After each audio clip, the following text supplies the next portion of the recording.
mwinshi mu izina ry'umwami wacu Yesu Kristo. Amen. Murahaguruka twishyire mu maboko y'Imana isumba byose. Imana y'imbabazi ibaheze mbere cyane mwese. Amen. Turirimba tuti visi umukiza amugira mu ijuru, umukunzi mwiza aruta abo mu isi bose. Amen. Amen.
mwami wacu Yesu Kristo, tugushimiye cyane rwose umurongozi wahaye, tugushimiye ko wateye iteka kuza mu ngorane, tugushimiye iyi faveur exceptionnelle mwami utugiriye, urakoze amabuye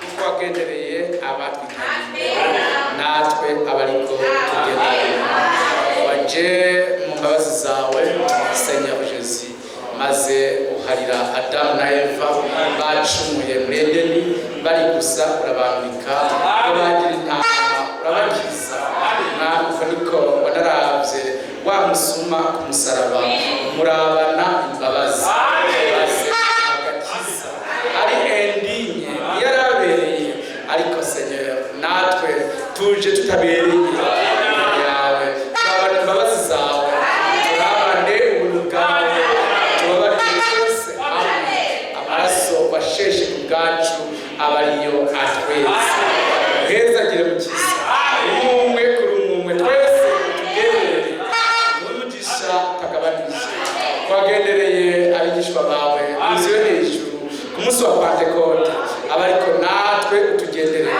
twese udusukeko mpemu wawe mu izina rya Yesu Kristo. Abaje barwaye bakize, abafite ibibazo ubishyure mwami, abaguye bavyure, bari mu mwijima babere umuco, abafite intege babere inkomezi, byose ukorera Imana hagati yacu, tubisabye mu izina rya Yesu Kristo, amen amen. Imana ibahezagire cyane, turasabye abadiakre bashobora kumetiriza abo bana ntibakore derangement muri eglise bazaba bakoze.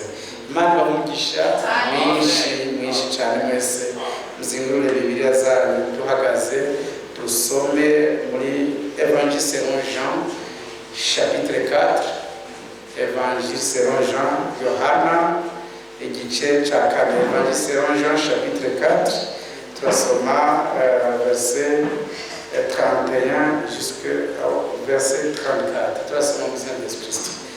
Yohana igice cya 4 mirongo 31 tugeze kwa 34, dusome twese turi imbere y'Imana. Batarashika abigishwa baramwinginga bati, mwigisha, enda fungura. Arabishura ati, jewe mfise ibyo kurya mwebwe mutazi. Abigishwa barabazanya bati, mbega hari uwamuzaniye ibyo kurya? Yesu arababwira ati, ndya zanje ni ugukora icyo wantumye agomba, no guheraheza igikorwa ciwe. Amen. Imana ibahezagire, ibyagire, kandi Imana ibahe umugisha mwinshi mwese mu izina ry'Umwami wacu Yesu Kristo. Dushimiye cyane rwose Imana ishoboye byose itugejeje hano muri Asamble. Tuzi yuko Zaburi n'ibivuga iti, uhoraho yatugeneye umugabane mwiza. Natwe dushimiye Imana ko yatugeneye umugabane mwiza, turishimiye yatuzanye, kandi tuza hano prepare, tuza hano gutegurwa n'ubutumwa bwiza, tuza hano twese Imana iduhe inzara n'inyota byo kugororoka, kugira ngo Imana duhaze. Imana ihimbazwe kandi ishimwe cyane, Imana ishimwe rwose. Bible ivuga muri Amosi igice cy'umunani, Amosi chapitre 8 verset 11, igice cy'umunani mirongo 11 iti, kuko hazobaho inzara n'inyota byinshi, abantu bazoja arest, bazoja ubuseruko, baje urengero, bahiga ibyo kurya bazobibura, ariko twebwe Imana ishimwe. Amen. Igihe abandi bazoba babibuze, Mwami Imana yateguye imfungurwa z'umugeni. Amen. Imana ishimwe cyane, yateguye imfungurwa z'umugeni kugira ngo tuzorye duhage. Byanditse muri Joel chapitre 2 kuva kuri verset 25 gushika kuri verset 28 ngo turye duhage dute akabi, maze agakengerwe kose katuveko. Imana ishimwe, irembereye dushima Imana ko ariyo yashyizeho amasezerano kandi ari nayo yashitse. Imana ihimbaza. Imana niyihamagara nabi yashitse kandi nitwebwe yaratse yarakoze ntihabicwa cyane. Imana ihimbaza. Nivyo aya majambo y'Imana dusomye atubwiye. Biblia ivuze ngo Yesu abishura ati byazanje ni ugukora icyo wantumye agomba no guheraheza igikorwa ciwe. Amen. Oui, c'est ça. Imana ihimbaza. Achever son œuvre. Que Dieu soit loué. Dieu est là pour achever son œuvre. Imana ihimbaza. Et achever. Il y a une chose igikorwa cyayo. Et dans la victoire. Mu nkomezi. Imana ihimbaza. Izogisozera mu ntegene. Oya. Imana izogisozerera mu nkomezi. Kandi nizobikorera ahandi. Izobikorera mubo yatoranije. Mubo yonyene yiyegeranirije. Imana ihimbaza. Kandi tuba dukwiye kwinjira dushima twese tunezerewe. Ati Mwami ndagushimiye ko ndimo mubo wahisemo. Uzosozerana nabo igikorwa cyawe. Seigneur ati Imana ishimwe. Imfungwa zanje nizo gukora ivyo wantumye agomba hamwe no gusozera achever. Oh, Imana ihimbaza. Bible ivuga muri Matthieu chapitre 28 verset 20 kuva kuri 19 ati sinzobasiga nk'imfubyi ariko nzogumana nawe gushitsa ku muhero w'isi. C'est une promesse. Imana avuze ngo ntazogusiga twenyene. Que Dieu soit loué. Amen. Kandi niba aho Imana iri hatandukanye n'aho abantu baba bari, Dieu se fait voir. Imana iriyerekana maze abantu bakamenya ko ari iyi. Que Dieu vous bénisse. Que Dieu vous bénisse. Imana ishimwe. Si Imana yinyegeje ahantu hanyuma abantu ntibamenye ko ari iyi. No. Imana ahiri iraboneka ko ari iyi. Kuko ifise ibikorwa yasezeranye itegerezwa gushitsa muri icyo gihe. C'est ça. Imana ihimbaza. Imana ishimwe. Byarivyo byose babonye habaye tremblement de terre, habaye nyamugigima, babonye hatubwira kabiri, babonye n'ibindi byinshi. Uriya musoda w'umuromani yavuze ngo wa muntu yari Imana atawumwigishije. Yavuze ati wa muntu ducumise tubamvye ntiyari nasanzwe yari Imana. Imana ihimbaza. Bivanye n'ivyo babonye ikoze. Yesu arwe. Abisirayeli babonye icyaha gitwe gicitsemo kabiri, s'il vous plaît, barabonye ngo Imana iri mu ruhande rwacu. Babonye Imana ivuye mu ijuru. Abisirayeli babonye Imana ibagaburiye la mane ivuye mu ijuru. Baravuze ngo ibi tubigaburiwe n'Imana isumba byose. Imana iriyerekana. Si Imana yinyegeza ngo abantu bayoberwa aho yaciye. Oya, ni Imana yavanye amazi mwibuye maze abantu baramenya ngo ibi si Mose bikoze ahubwo ni Imana ibikoze. Niko Imana natwe tugendereye. Irungika ijambo ryayo mu bihe by'amadini by'ubuzimire bwinshi bya confusion nyinshi by'amadini menshi, maze turamenya ngo ibi si umuntu abikoze. Ntabwo ari kutugotora muri Katolika, ntabwo ari kutugotora mu Baprotestant no mu bindi twarimo, ariko Dieu l'a fait. Dieu lui-même l'a fait. Et nous sommes reconnaissants, turemeza ko atari Imana ibikoze nta wundi ari kubishobora. Dieu lui-même l'a fait. Imana ishimwe kandi habwa icyubahiro. Kandi yabikoze bihuje n'ivyo yasezeranye. Aujourd'hui, uyu munsi ushobora kuvuga ngo ni Imana ubwayo yakoze akazi kayo. Iturarika ituvanye atandukanye kugira ngo ituzane gusozerana natwe akazi kayo mu nsinzi. Imana ishimwe kandi Imana aracyubahiro. Imana ntibayimenyera mu byo biyumviriye, ahubwo bayimenyera mu ijambo ryayo ishikije. Ijambo ryayo ishikije. S'il vous plaît, reka tubaze tubisubiremo neza kugira kugira ngo vyumve ijambo ry'Imana sindome, ce n'est pas de la lettre, ce n'est pas sur livre. Ijambo ry'Imana c'est pas sur livre, non mais ijambo ry'Imana ni vy'Imana yanditse ikeneye kutumenyesha ivyo yatubikiye. C'est ça la parole de Dieu. Nshaka muvyumve neza. Ijambo ry'Imana ni ibintu Imana yaduteguriye ibitse vyawe nanje, maze ivyo bintu iravyandika kugira ngo abera baze bamenye ivyo yabageneye. Ubwo rero abavyizeye nibo babihabwa. Voilà. Kandi Imana ubwayo arigiye kubiha les équipes, ibaha la capacité, ibaha ubushobozi bwo kuvyizera, ibaha ubushobozi bwo kuvyakira. Imana ishimwe. Voilà, Imana ishimwe. Voilà, numva nezerewe cyane. Moïse yarazi ko hari une mission divine, yarazi ko hari une mission, afite une mission Imana yamushinze, yarabizi. Imana ishimwe. Yarafise une procuration divine. Ivyo agenda gukora byose yarafise procuration, yararungitswe n'Imana mu vyo agiye gucamo vyose.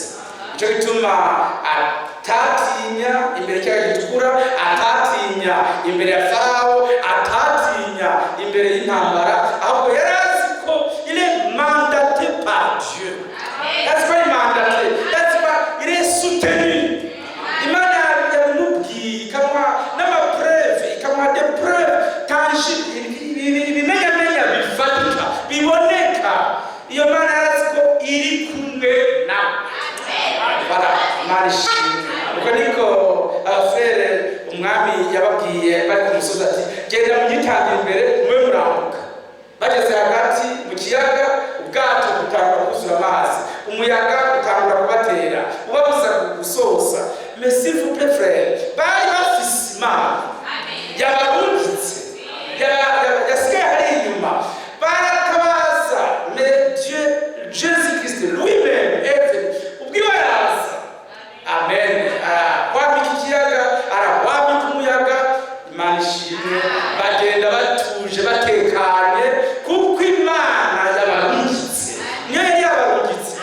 Mbabare rwose muvyumve. Yari Imana yarungitse Frère Pierre atagenda ifi uza kuroba ubwa mbere uyasaba iki, uza gukura n'ifaranga ucuzana turishikane turihe empo cyo twavansa. Yagiye atabwo bafise ko yarazi ko umurungitse umuremyi w'amafaranga, umuremyi wa byose. Aragenda nta probleme n'imwe afise mu mutima, araroba ifi ya mbere yaje yihuta ayasabitse comme le Seigneur lui avait dit. Nk'uko umwami yari yamubwiye niko yabisanze, niko yabisanze. Abaragana ry'amafaranga abatoza kori bati antuka twari amafaranga menshi nkayo baranezerwa. Imana imbaza. Bien, niko byagenze. Umwami wacu ababwiye ati genda muziture iriya farasi ya cheval, muyiziture mu indogo wawe. Bien, muyiziture hanyuma beneyo nibabaza bati kubera ikimana gabo muje kuzitura indogoba itari kwanyu, na mubabwire muti umwami wacu niwe yidutumye. Yakabuja niwe yidutumye. Nta kindi bari kongerako, nta kindi bafite uruhusha. Bashitseyo bene bati ale murafashwa. Na bati sitwebwe databuja ntibanamuvuze n'izina, ntibanamuvuze n'izina. Me databuja niwe ayidutumye. Na bati tera muzijana mujane fara muzijane zose kwari zibiri fara azigendera ntawaje kumwishuza ati buti fara indogoba zacu warazigendera ko natwishume. Vous savez, parce qu'il était le créateur. Amen. Dieu tout-puissant. Il y a la mandat, il y a la haie et une mission. C'est Dieu lui-même qui nous a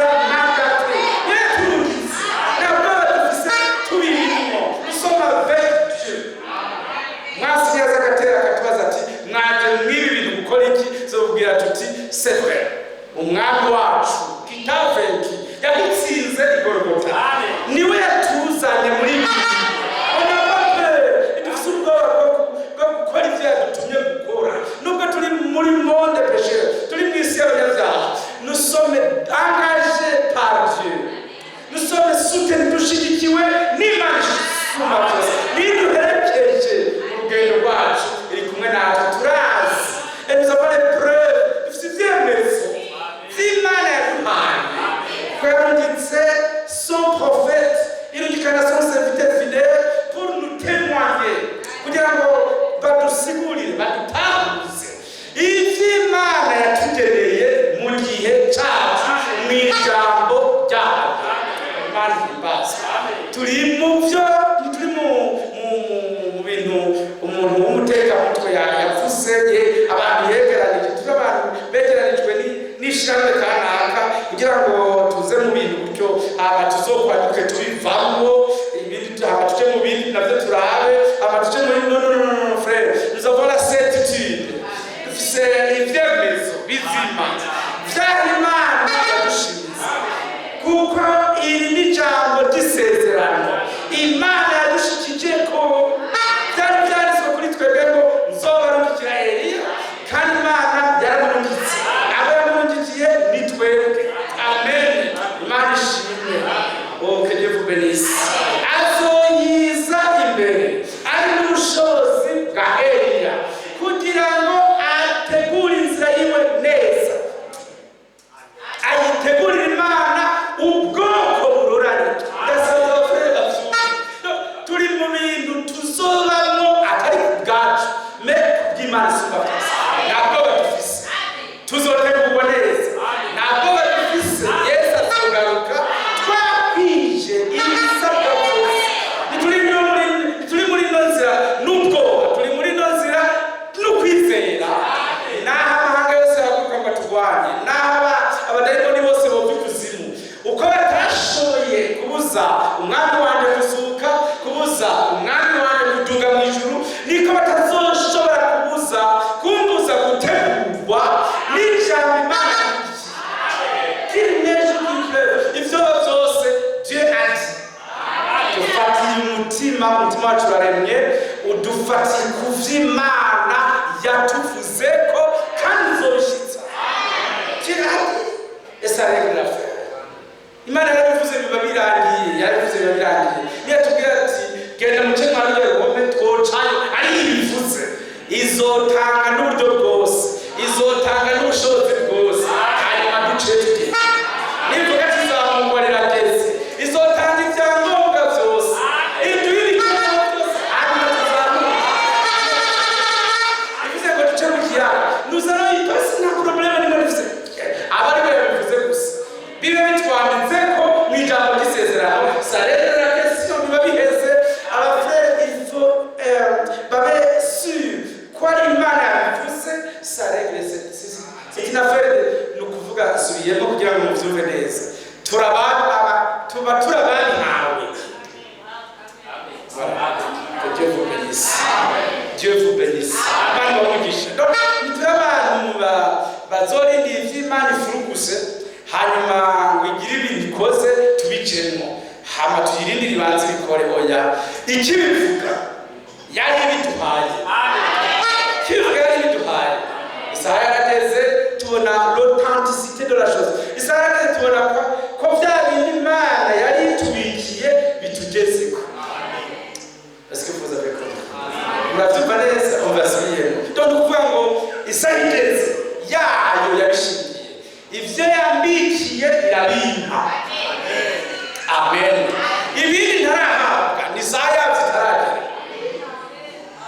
nihagera ko abapfuye bazozuka c'est fini byari bimwanditse ko ku munsi wa gatatu azozuka mu bapfuye n'abasoda bari batangiriye barinze bati natwe turabuza ntaveyo baracunga frère Bible ivuga ngo haje tremblement de terre aho bari hari isi ya trembla abasoda bagwigi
ruruzura rurarengana n'inkombe yorodani ruruzura vale yose iruzura ariko eske byaragabanije kwizera kwa Yesu je nafete Imana yari yabivuze ko bambuka sivyo byari byaheze ko ari Imana bivuze biba byaheze alors ya Imana ishimwe cyane abisere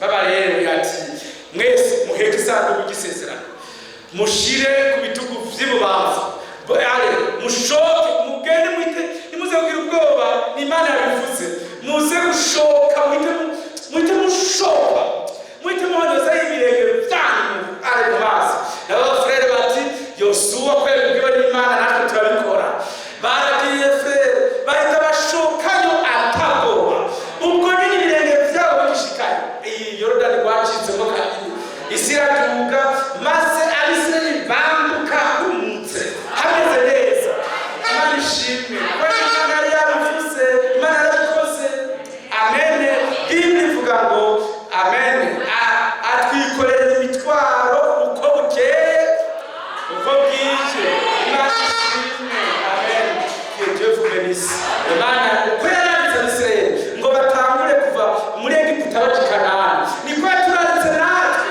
ngo tuje madini tuja iwacu nimwagarika imitima yanyu ngo bizogenda bite ce n'est pas mon affaire womaze ati tuzozamuka gute frere nubwo ati je n'ai pas de réponse igishubise no kwani imwe nuko kumwami yabifuze tuzozamuka none ko mu bicu hakane cyane tuzowaca gute bahatwa frere kurambaza bazo no kwishu tuzojayo tuzorengana n'ibicu ico ko ari Imana yabivuze kugira dusubire magakeye mumbabarire muri Apocalypse 19 handitse amajambo meza cyane Apocalypse 19 handitse verset 7 Apocalypse 19 Yohana 19 handitse ngo tunezere duhimba tuyihe icyubahiro ubwoko bw'abamwagazi w'intama bushitse umugeni wiwe aritegura amen Yesu aruwe son épouse s'est déjà préparée umugeni wiwe aritegura est-ce que la frère vous pouvez bakavuga amen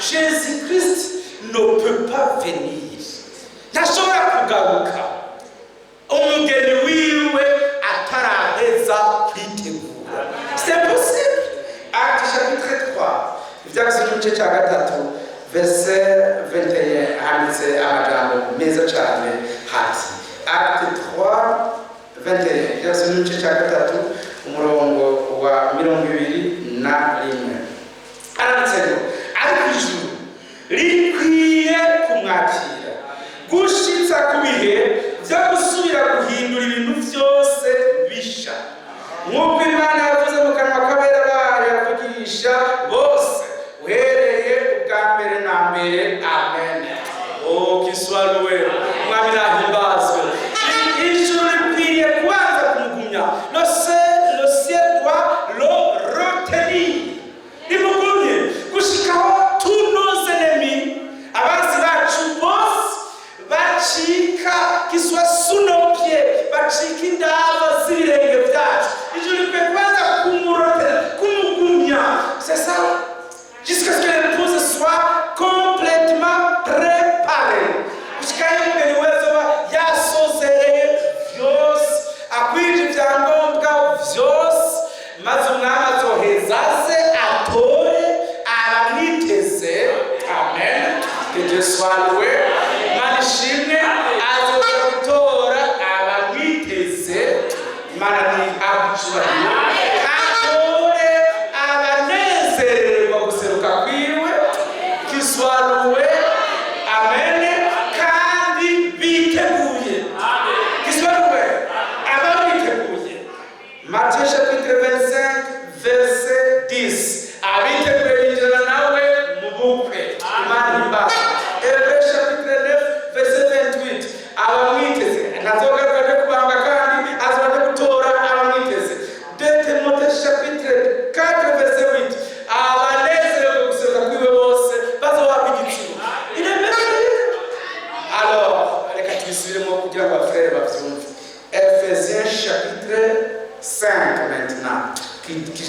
soit loué. Mwama himbazwa ibihe byose nashimwe. Ephésiens 5 verset 25 haranditseho bagabo mukunda abagore banyu nk'uko Kristo nawe yakunze ishengero akaryigura. 26 mena ngo ageze aryogesheje amazi y'ijambo ngo aryishire ari ishengero rifise ubwiza ridafite amarabaga cyangwa injebejebe cyangwa ikintu cyose gisa gityo ariko ngo ribe ryera ridafise agasemba. Ibyo vuberisi nindazotweza Yesu Kristo mwiwe. Amen. Ageze agishira yarikuyeko ubusembwa bwose, toutes les tâches, toutes les culpabilités, toutes les reproches azogishira byose yabituvanyeko azogishira. Oh, Dieu soit loué. Byanditse mu Bakolosayi encore Colossiens Épître Colossiens Aranzengo verset chapitre 1er Épître Colossiens Abakolosayi cya mbere murongo wa 21 Aranzengo namwe kiswaruwe abari baratandukanijwe n'Imana kera mugahindurwa basi bayo mu mitima yanyu n'ivyo mwakoze bibi none ivuza réconcilier. Nashimwe Umwami wacu ivuza réconcilier none yabuzurije nawe. Soit loué. Est-ce que moi binezere? Voilà, c'est ceci. Ni kuvuga ngo kumana ubu twebwe iwacu twiravye twe turabanyane de faible bantu bacafuye kumana si Dieu Imana ibabarire cyane kuko nari kuvana nabivuze Imana bwayo ntituraba twebwe ahubwo iraba Umwami wacu Yesu Kristo. Ishaka kuturaba yoraba igashikana inyonga zayo muri assemblée yosanga hari y'abandi n'abantu baburebure twese de pauvres pécheurs turabana. Maintenant c'est au travers du sang de Jésus iturabira mu rupfu rw'umwana wayo, iturabira mu maraso Yesu yasheshe, iturabira mu mwana wayo ikatubona nous sommes déjà réconciliés à Jésus-Christ. Itubona turabantu bujujwe nayo, itubona turabera bejejwe n'amaraso ya Yesu, itubona turi uruvyaro rwayo rwashikiriye la perfection. C'est ça. Donc c'est ça Dieu. Uko niko Imana itubona. Amen. Kandi Imana ishimwe ivyo yabaye umugara yaravyanditse Imana yabiteguriye iravyandika hanyuma iba niyo kuza kubidushitsamo. Imana ni nziza yarabiteguye n'ubutunzi tubikiwe mw'ijuru hanyuma ibitwandika.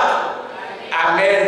Abavyanditse ko bose igihe cyabyo kigeze izorarika abavyizeye baheze babizemo ibahere capacité ibadote de capacité ibaha ubushobozi bwo kwizera ibyo abandi batizera, bwo kuba aho abandi bataba, bwo kunezererwa ibyo abandi batanezerwa. Bazotwita abasazi, bazotwita des fous. Ati abo bantu batari muri ecumenisme badafatanije na papa, abantu badakeneye n'amafaranga y'amadini, abantu badakeneye n'ibindi. Abo bantu sont des fous. Mais Bible yamaze kutuvuga ko ngo rani hanga ntihaje. C'est pas peuple qui est à part. Ni hanga ritivanga n'ayandi mahanga. Imana ishimwe. Que Dieu soit loué. Imana kandi tuvuze ko niko byadushitseko. Et on ne peut pas s'en défaire. Nako twabigenza ngo tuvyikureko ni ivy'Imana. Nous sommes dotés de capacités. Nous avons été créés pour son but. Que twaremewe ivyo. Twaremewe ngo tuba abanyene turi. Twaremewe ngo tuba abana b'Imana. Twaremewe mu buryo bwacu bwo kwakira ingene twakiriye nako twobigenza. Yeremiya yavuze ati mwana waranyoheje ndoha urangana n'idushinkomezi ngize ngo ndabihebe numva umuriro uco waka mu mutima. Ce n'est pas possible. Donc c'est toujours ainsi. Bakoyeze babimwo babahama mais babigumyemwo ntibari kuvyikuramo. Ni kw'Imana natwe yatugize. Nous sommes des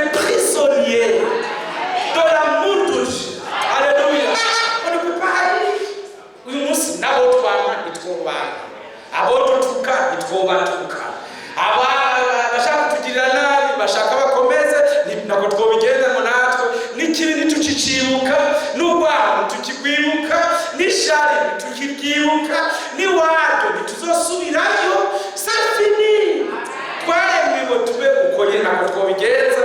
Dieu l'a fait ainsi.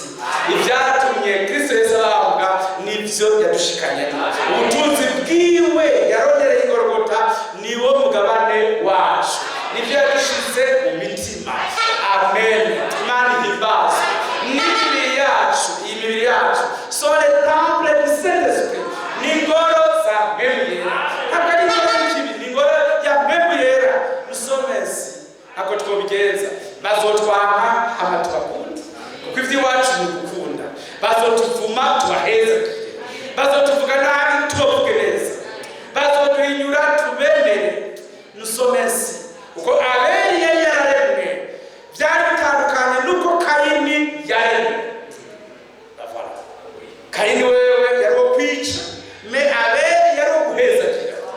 Sentence natwe nuko Abeli yaremwe niko natwe twaremwe. Niko natwe twaremwe. Turi ubwoko bw'Imana, turi héritage de Jésus-Christ. Nous sommes le fruit de sa mort, le fruit de sa résurrection. Nous aimons, nous ne haïssons jamais. Alléluia. Nous bénissons, nous ne maudissons jamais. Imana ishimwe, twebwe turaheza nyina ntitwigera tuvuma na rimwe. Jamais. Turakunda ntitwigera twanga na rimwe. Nous sommes créés, nous sommes ses enfants. Imana ihimbaza. Et maintenant s'il vous plaît, muvyumve neza, Imana ubwayo yarangije na Frère Branham, irangiza na Frère Frank, iza gufata akazi mu uyonyene ubwayo. Amen. Ko kusozera igikorwa cyayo mu mitima yacu. Qu'il soit loué. Uyu munsi ushobora kubwira abafurere ni nk'uko Imana yanditse ku bisate by'amabuye bya Mose, niko iriko irandika ibyacu mu mitima yacu. Frère Branham navyo yari kwandika sivyo yari yarahawe, Frère Frank navyo yari kwandika sivyo yari yarahawe.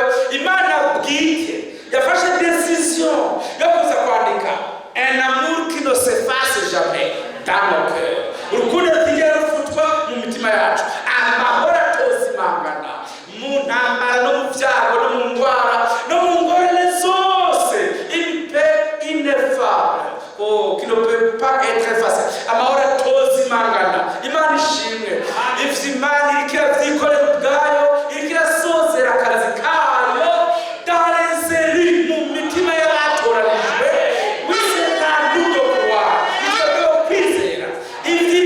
Pour que nous soyons participants de l'achèvement de l'œuvre du plan du salut de Dieu. Que le Seigneur vous bénisse.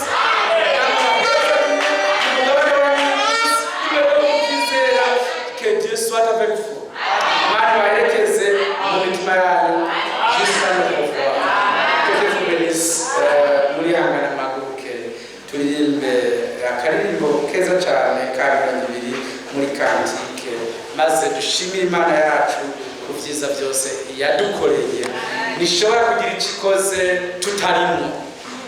We voilà, que Dieu vous bénisse. Mbonye umukunzi mwiza, umukiza wawe, niwe nshuti aruta abandi bose bo mu isi. Amen.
winginze mu minsi nkiriho usozerane nanje ibikorwa vyawe. Aguhe nawe kuba participa, aguhe kuba urimo nawe usigara inyuma y'ivyayo birakora mu gihe cyacu, ahubwo nawe uri included, urimo nawe kimwami shoboza nanje bibe nimwo. Imana himbazwe, nundabishe ubuntu bwawe nka kumwe waraba wa musuma wo kumusaraba, nka kumwe wahindukirira abigishwa bawe ukabigisha mu misho, nanjye bari kunyigisha mwami, nanjye mbemwo muri kurasozerana, muri kuratsindira abansi babo ngo baje munsi y'ibirenge vyabo, nanjye mwami mbe ndimwo uzobukoze. Que le Seigneur vous bénisse tous, que le Seigneur vous bénisse, qu'il soit avec nous tous. Amen, amen. Oh data wera kandi Mana imbabazi, tugushimiye cyane rwose umugoroba mwiza uduhaye, ni wewe usozera igikorwa cyawe. Tirabi esa règle la question, esa règle la faire, warabivuze mwami kandi biraduhagije. Gusa twebwe abana bawe bari kugendana iyo certitude absolue, ibyo byizigiro batekanye baremye, kuko ntuzobura kurangizanya igikorwa cyawe nabo mwami. Musome participa turimo n'umugabane wacu, ndagusabye none mu izina rya Yesu Kristo, nagire n'umwe yiyonjora, ariko twese bien engagé, alléluia, dans le chemin du salut avec le Seigneur Jésus, que nous soyons assurés que la victoire est certaine. Alléluia. Oh Dieu tout-puissant, ezekera abana bawe ubahe inkomezi, ubadugize ukwizera, ubuse mwemu wawe yera, kugira ngo babibe banyuzwe neza. Uzokoze mukiza, urakoze niduhezagire, maze twese nk'uko umushumba ahanga amaso shebuja, icyo ariko yahanga inabuja, uduhe guhanga amaso kuhindukira kwawe, kaze le seul espoir que nous avons maintenant. Urakoze duhabwe icyubahiro, uriyo bitazoshira mu izina ry'umwana wacu Yesu Kristo. Amen, amen. Imana ibamugisha. Amen. Turahimbaza Imana yacu, tuyishimire cyane. Numva noyishimira cyane rwose, bari twebwe yahisemo kuza gusozerana natwe akazi kawe. Mubinezerwe rwose, dusoje Imana mu madini atandukanye, mu nzira zitandukanye, pour venir vers nos pauvres pécheurs, nous indigne que nous étions. Il nous a sauvés, nous a secourus, nahimbazwe, nashimwe. Kugaruka k'umwami wacu kuratwegereye, kugaruka k'umwami Yesu kuratwegereye. Imana ishimwe, nashimwe umwami, tumushimire twese. Yarakoze muri septembre, maze bibe mu mitima yacu turebye cyane, tuzi ko niyagaruka nibo tuzoje gutora. Urabyizeye?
adashobora kugira icyo akoze tutarimwo, kandi ntazosoze igikorwa ciwe tudahari.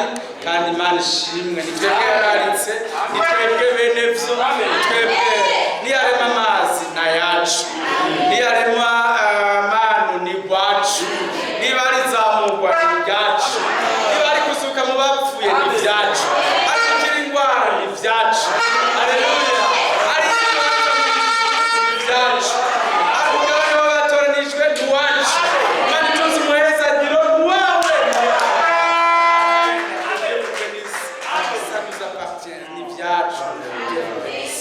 Bataberanye n'icyubahiro bamukenguruke cyane. Batunezereje kuko uduhaye ijambo ryawe bose bashonje mu gihe inzara yaguwe muri ya bose 8:11 yateye iminsi yose tweho waraduhaye.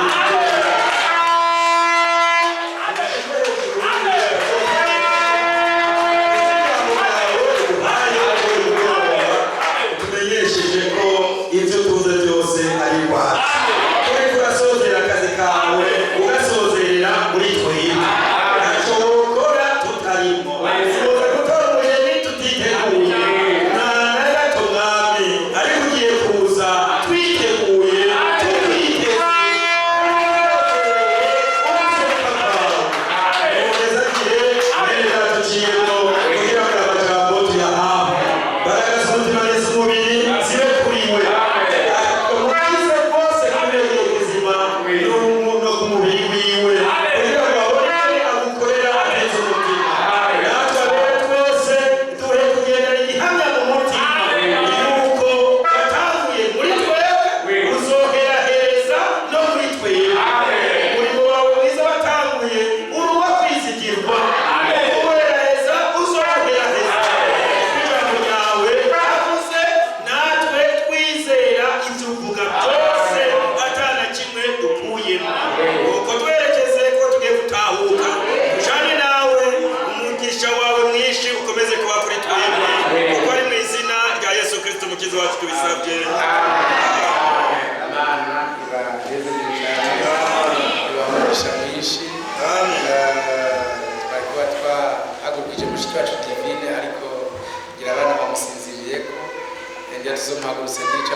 Imana yarakoze yamuhaye kugira urugendo rwiza, natwe twamutoye dimanche ku mugoroba mw'ijoro twashitse hano amahoro. Mwarakoze kudusengera, Imana ibahezagire cyane, kandi abifuza kumuramutsa mwese mashaka kumuramukiriza harya hanze ari na hariya muri hoteli mu cyumba c'103. Abaseri bifuza kuja kumuramutsa mushobora kujayo, nta kibazo na kimwe afise cyo kubakira. Imana ibahezagire.